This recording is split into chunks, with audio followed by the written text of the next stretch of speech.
Hello everyone and welcome back to another C++ lesson. Today we'll be learning about difference between unsigned and non-signed data types, like exceeded data types. So if you exceeded an unsigned integer, what would happen and you've exceeded the max of a unsigned short.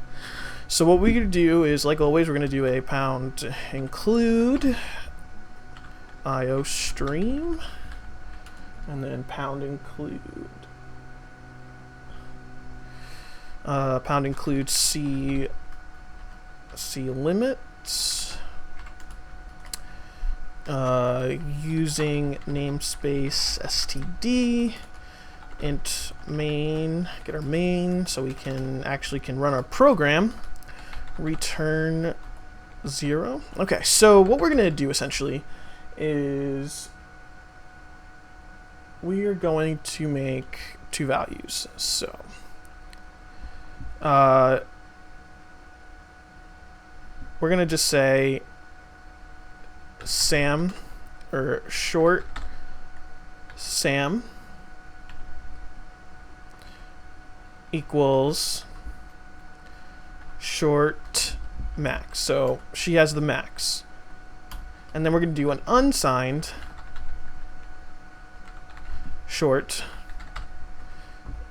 name Sue and equal her to Sam. So we're giving Sam and Sue's together. So what we're going to do is do a cout Sam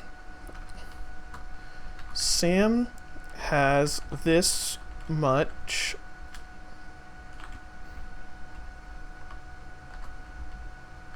and then we're going to pass in Sam. And then we're going to do just a space, so it's just Sue has this much. And then we're going to put Sue. So then what we're going to do is we're going to do a Sue, or we're going to start with Sam equals Sam plus 1. And then we're going to do Sue equals Sue plus 1. Oh, not I. Sue plus 1.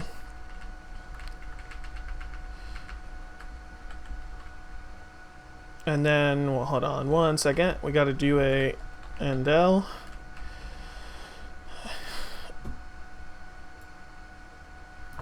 I'm going to copy this, and then we're going to do this, and then we're going to say Sam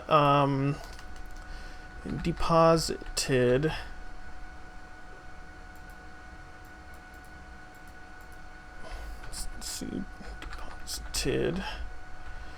and then we're going to do a system well, it really didn't matter. System pause, and then we're going to run it.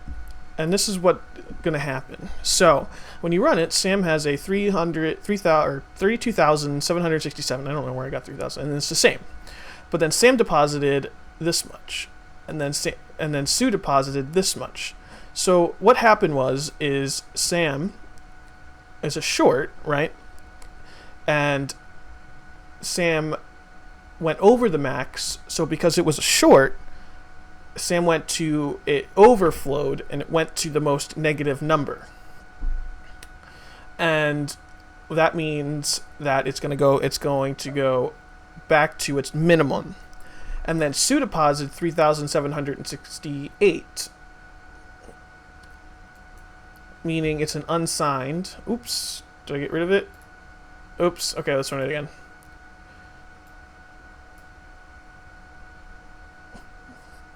$368 because it's an unsigned short, and it goes higher. It goes anything that was negative, it will go and add to it. So it will, because if it's an unsigned, it will still continue to go up. So meaning that you can overflow with everything that isn't unsigned. So if you want to make something that will never go negative, you always want to make it an unsigned integer. Integer, short, long, and then if you want the possibility of having negative numbers, then you just use a normal short. And yeah, that's basically overflowing and underflowing. You can do the same thing if you're underflow. If you minus one, you start out with the minimum and you minus one, and then it would go back and then it would underflow and then it would set it to the max. But with that, that is exceeding the limits to everything that we see. I hope you guys enjoyed, and I will see you guys in the next video. Bye.